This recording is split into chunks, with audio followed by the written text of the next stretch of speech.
Hi, I'm Ryan. I'm a woodworker running a small business out of my one-car garage. Today I'm going to tackle a project that's been on my list for quite some time. It's something that's just kind of been sitting in the back burner and something I really feel like I need to deal with. Most of what I share is what I do out here in the shop, but everything I do out here starts in here. Lately I've been spending more and more time in front of the computer, whether it's designing things in Fusion, designing projects or furniture or whatever, editing videos like this, or lots of administrative tasks that come along with running a business. It's just, caused me to spend more time sitting and more time in front of the computer. My natural habitat in this case is really just kind of curled up like a shrimp in front of the computer, sitting on the couch, and that's been really bad for my posture and it's starting to affect me in my neck and my back. And that combined with working in the shop, I think it's something that I need to address here pretty quickly, pretty seriously. So I went out and I bought a monitor. Being an Apple fanboy, I bought their studio display and it's been amazing, but I couldn't bring myself to spend the extra $500 on their height adjustable stand. So today we're going to address that, and we're going to make a little monitorizer that my laptop and some of my recording stuff can tuck in under, and we'll bring up my monitor to a better height, better elevation for my posture, and clean things up on my desk. So watch along. I hope you enjoy. So speaking of the computer and sitting in front of it, I spent some time and did up a couple of designs for what I wanted to build here. The first one has the legs inset a little bit with a pretty steep chamfer on the front and side edges. And the second one here is just more of a conventional waterfall, mitered corners with again that big chamfer. I ended up going with the first one because I thought that style suited what I wanted a little bit better, and it's more of a conventional monitor stand. Getting after it here, I had some walnut buried back in the deep dark recesses of my little lumber rack here. You can see everything is kind of house of cards and came tumbling down. I dug out the walnut I needed and laid it out on my bench here just to make sure I had enough. I wanted the width of this to be about 10 inches. That's the depth of my laptop, so I wanted to be able to slide the laptop under it and kind of conceal the whole thing or pull it out if I needed to. Then I quickly popped over to the miter saw just to rough cut this down to the sizes I want. Apparently this is a controversial thing. I guess I don't have a sharp 7 1/4 inch circular saw blade, so some people can't take me too seriously, but it is what it is. This gets the job done. Quick trip through the jointer here just to make sure everything's nice and square. This walnut was pretty flat, so it wasn't a huge deal. Just a couple quick passes through. And even though this was only 24 hours ago, I couldn't tell you exactly what I was thinking about here, but I used the table saw just to square up the other edge to make sure everything was nice and straight on both sides and to give me a good glue joint here to bring these pieces together. When I do this, I just measure the board a couple of times and set the saw just narrower than the widest part of the board, so I'm just taking a little strip off. It makes it nice and easy and kind of cleans it up, though it does kick back a fair bit of mess. I decided to just try to glue this up without running it through the planer yet, so there's some pretty big differences in thickness from when these boards came off the jointer, but I think this is going to work out just fine. I got some really tight joints here, they pull together really nice, so we're just going to go with that. I grabbed my handy Bessie clamps here and set them up. I would like to get some shorter ones of these just because these are so heavy and unwieldy, but man, they're expensive and take up a lot of space, but these will do for now, so just get everything laid out. One trick I really like to use here is to put some green painter's tape or blue painter's tape. I gotta say, I use the frog tape. I have had so many fails with masking tape that this stuff is worth the money, whatever. I'll put a link in the description just because I love this tape so much. I buy mine from Amazon or Home Depot. Do what you want. But anyways, I put the tape on the clamps and it just keeps the glue from getting into the kind of the little gear type things that hold the clamp tight. I'm doing a bad job of describing it, but glue on the clamps makes a huge mess. So anyways, tape the clamps. This is a super straightforward glue up here, so I just run a bead of glue on each side. I didn't bother with dominoes or anything. I was pretty confident I could keep it flat just on the clamps. So yeah, you see me here just running the glue up and down each side. And I didn't put gloves on for this one, so I didn't bother spreading the glue. I just rubbed the two pieces together to smooth it out and kind of level out the glue a bit. And then there's one stubborn corner here that didn't quite want to lay flat, so I just grabbed the old motivator here and that was that. And just like that, the glue was dry. I pulled a piece out of the clamps here and just take a quick look. It sits pretty flat, but there was a little bit of squeeze out on the bottom that I wanted to sand off before I ran it through the planer. So I just grabbed some 80 grit sandpaper in my sander and it smoothed out any of the humps, and it sat perfectly flat, so I was good to go.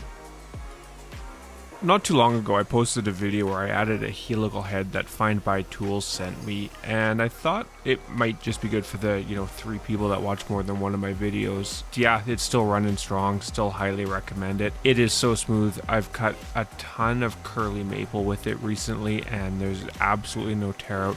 My jointer also has a helical head, but I get a lot more tear out on that than I do on the planer, so this isn't a sponsored video, it's just my feelings and my thoughts. So if you're in the market for a helical head, you should get one. The Find Buy Tools one I have is great. Now that I've got the boards down to the thickness I want, I just rip them quickly through the table saw to square up the other edge and to get them to the final dimension. I want this, like I said, about 10 inches. I glued it up just a bit oversized so I'd have some room to work with. So yeah, looks like I got a text message and lunch is ready. I'll be back in a second. With that taken care of, it's time to rip this down to size. The board here is about 10 inches over the total width I want. I want the width of the stand to be 26 inches so it fits my monitor well and just gives me enough space for what I want to do. So I mark out 5 inches from each side to get me to my size. I have a bit of a mismatch of squares. I bought a couple at Christmas or just after Christmas when everything was kind of on sale, and I picked up a 8-inch woodpecker square, and so far I really like it. My favorite square is probably my 6-inch Start adjustable one. It's like a combination square, but it doesn't have the 45-degree angle, but so far this woodpecker's one seems super square, and I got it for half price, so you can't complain with that, and it works pretty well. I decided to use my Incra miter gauge to make these cross cuts rather than the miter saw. I just hate my miter saw and I hate the dust collection, and figured I have this, so I may as well use it. It worked really well. I just marked where I needed to cut, held it tight, and pushed it through. Nothing dramatic, and yeah, the table saw does a pretty good job of dust collection. And now it's time to cut the chamfer on the front. I just set my table saw to 45 degrees for this. I wanted a pretty aggressive chamfer. Normally when I do shelves and stuff, I do them at 22.5 degrees, but I figured for this, I wanted this particular look. So I thought, you know what, I'll just do it at 45 degrees, and I'll leave just maybe 1/8 of an inch of square edge at the top so it doesn't quite come to a knife edge, and then I'll just round that over either with a round over bit or some sandpaper. So when I do these, I usually just sneak up on where I want to be, so I make the first cut here, and this one it was pretty easy because I just lined it up before the saw was on and got it to where I wanted to be. Doing the cross cuts is a little bit trickier. I just, like I said, sneak up, so I'll take a couple quick nibs here and just get it to the point where it just touches the top of the bottom of the squared off piece at the top of the surface, if that makes any sense. I just sneak up on it and get it to where I want it.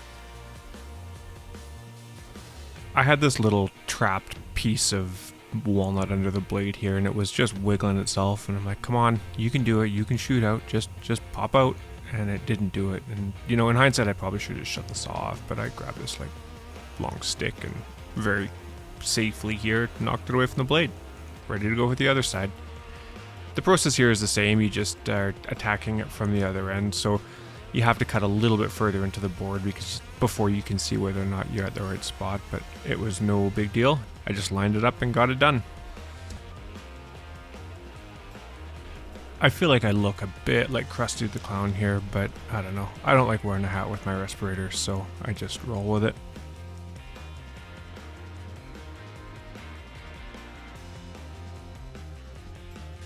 Moving on to the legs here was pretty straightforward as well. I just used my miter gauge to cut them down to the width. I squared up the one side first, and then I wanted the legs to be about 2 inches shallower than the surface of the top, so I just cut a couple inches off of each one.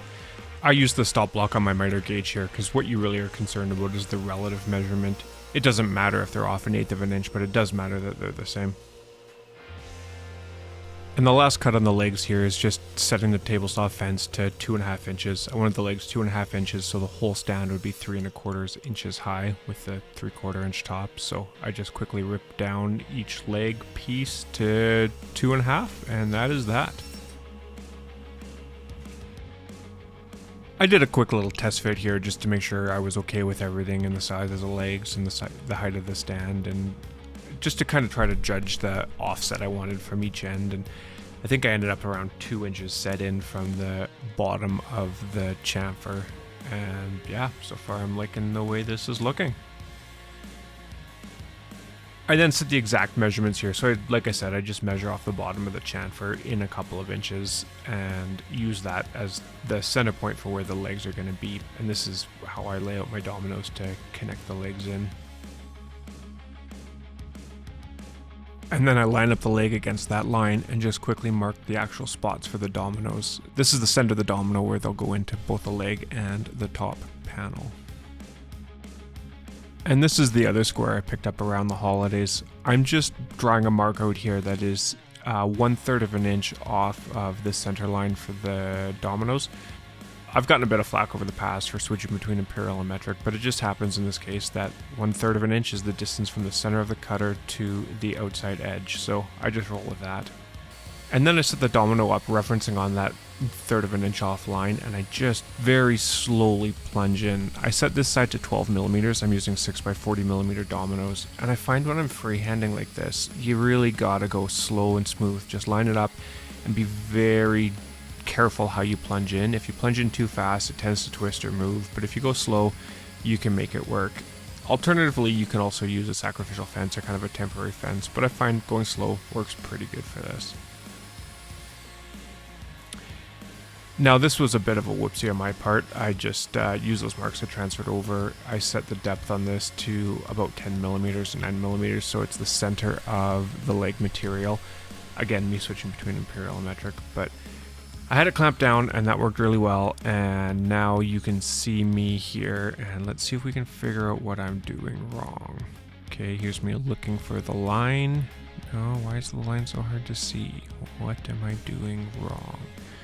Okay, well, if you can spot the problem here and what I've done before I do, you are better at this than me. Yes, you shouldn't be able to see the domino. I should be putting 2 dominoes on the same time, on the same side. Do you think I'm gonna get it before I plunge it? What do you think? Nope, there it goes. Plunging in on the wrong side. This is a pretty dramatic reenactment. I apologize for that, but here we go, and I still haven't noticed. I go to put them in, and I'm like, oh, yeah, you can just see it in my body language. If this was for a client project, I would just remake this piece, but it's for me, so I'll just fill it with epoxy. It's on the bottom, you'll never notice it. So yeah, I guess that's what happens when you get, I don't know. I guess I just wasn't paying attention, but yeah. Anyways, I'll recut this domino, cut them on the other leg, and we'll be off to the races. And with that tiny crisis averted, it's time for just another quick dry fade here to make sure the dominoes fit. And look at that, they do. They're perfect. So this is generally how this is going to look. And I like it. There's no flex in it when I push, so that's perfect. Now it's time for the edge details. So I want a small chamfer on the fronts of the legs. So I just set up a 1/2 inch chamfer bit here on my router table and kind of chalk it down a little bit. So it's just taking the edge of the corner off. So I do that for both legs, and then I put in a 1/16 inch round over bit, and I just round over every surface that isn't chamfered. So I just go through one at a time and make sure I take off just I just really want to break the edge here. I'm going to clean it up a little bit with sandpaper, but I find it helps make it a little bit more consistent if I hit it with just a small round over. The little squared non-chamfered part that I left on the top edge is too small to fit through. It kind of gets caught in between the bearing and the bit of the router, so I'll just have to deal with that with some sandpaper when I'm sanding everything up. There's a couple of knot holes and a couple of little divots here that I want to fix up, so I just use some green masking tape on the bottom side to make sure that if there's any epoxy that runs through, it won't leak and make a huge mess. I use my little 1/4 inch chisel here just to dig out any of the loose material and any of the really soft stuff. There's nothing too big. This is a pretty small knot hole, but I just dig it all out and give it a quick vacuum. A little bit more tape here, and I'm ready to use the epoxy. I decided to use some 5-minute epoxy for this, just mostly because I didn't want to wait overnight. I wanted to get this shelf finished. It works great, it hardens up fast, but it's really thick. I don't know if I could warm it up more, if there's a way I could thin it, but it's really not the best tool for filling knot holes like this. It's great for kind of gluing stuff together or fixing things when you need a quick bond, but it worked and it got the job done, but it just, wasn't the best. It made a bit of a goopy mess all over everything, like you can see here.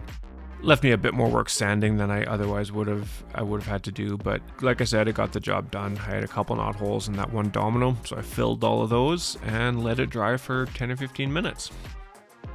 With that epoxy dry, I just hit everything with initially 80 grit, and I sanded with 80, 120, and 150 grit just to get through the grits and to leave it with a nice smooth surface. I'm going to finish this in a few minutes with Rubio Monocoat, and I think they say no finer than 150, or you kind of can affect the bonding of the finish to the wood. The 80 cut through that epoxy pretty fast, and it took me half an hour or so to get everything sanded up and ready to go. I used some 150 grit sandpaper on this Amazon hand sanding block that I got. And these are actually a great little product. They come in a 2-pack and I use it all the time. I just stick whatever sandpaper I have. I'm using some Festool stuff. Typically I just use some cheap Home Depot Diablo paper, but yeah, just break all the edges here and clean up those roundovers, and we are good to start with the finishing process. So the first thing I do when I'm using Rubio is give everything a really good vacuum, especially the domino holes. A lot of dust likes to hide out there, but I just use a little brush attachment on my vacuum and pull all the dust out. And then I have this orange natural mineral spirits, but any mineral spirits will work. It's good because it doesn't raise the grain like water would, but I just use that and I diligently wipe everything off and let it dry. Depending on how much I put on, it usually takes about a half an hour to dry, but give or take a little bit. So I just let it sit and waited for it to evaporate. I really like this step because it gives you a good preview of how this finished product is going to look, and it lets you notice if there's any little dings or marks or any glue that you missed before you start finishing, because that's a horrible place to find little imperfections like that. And speaking of things I missed, I forgot to drill a hole in the back for the cables to run through.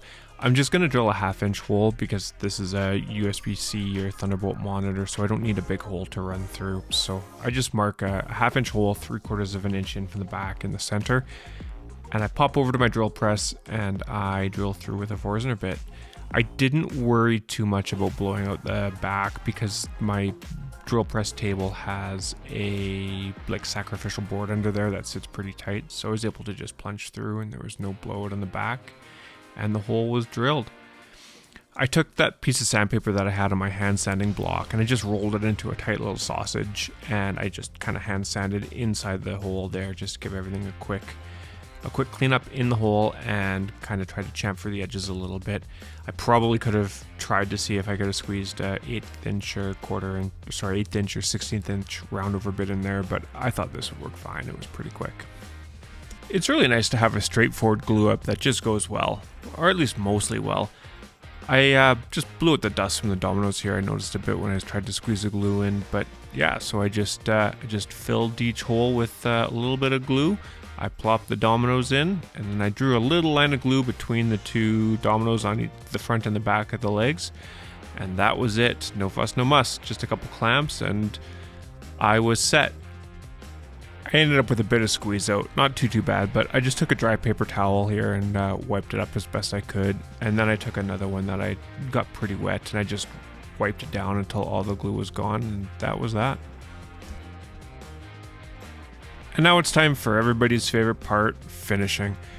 I have done a lot of different finishing over the last little while. I've used wipe-on polys, spray-on polys, brush-on polys.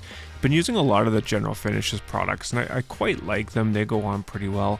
I think I have to say my favorite of that is Armor Seal, despite my resolute conviction to never use another oil-based finish ever again. It just works really well. Here I'm using what I think is the easiest, best, just awesome finish. It's Rubio Monocoat, but whether it's this or Poly-X or Pollux or whatever the Osmo product is called, or any other hard wax oil, basically I'm a huge fan of wipe-on finishes. What I really like about the hard wax oils is you don't have to worry too much about dust. You just clean everything up, and if a little bit of dust settles, it just wipes off. It's not like a poly where it gets baked in. In a small shop like this, using a finish with this much flexibility and forgiveness is fantastic. What I like better about Rubio than Poly-X or Pollux, let's call it Pollux, is the smell for one, which I don't know if Rubio is all that good for you, but it's also the curing. It takes 3 days to cure when you use their hardener versus the 28 days without, or the 28 days that Pollux takes. The process is really simple. You can see here I just wipe it on, wait 10 to 15 minutes, and then wipe it off with some shop towels. Normally I apply it using a white 3M Scotch-Brite pad, but I didn't have any, and the shop towel worked mostly okay. There was a little bit of lint that came from it, but it wasn't too bad and it wiped right off. And here you go, this is the finished product.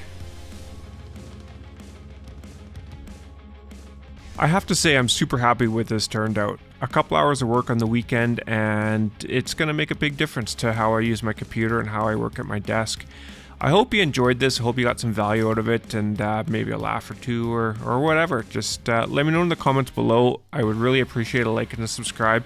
And please check out one of these other 2 videos that YouTube thinks you'll like. Have a great day.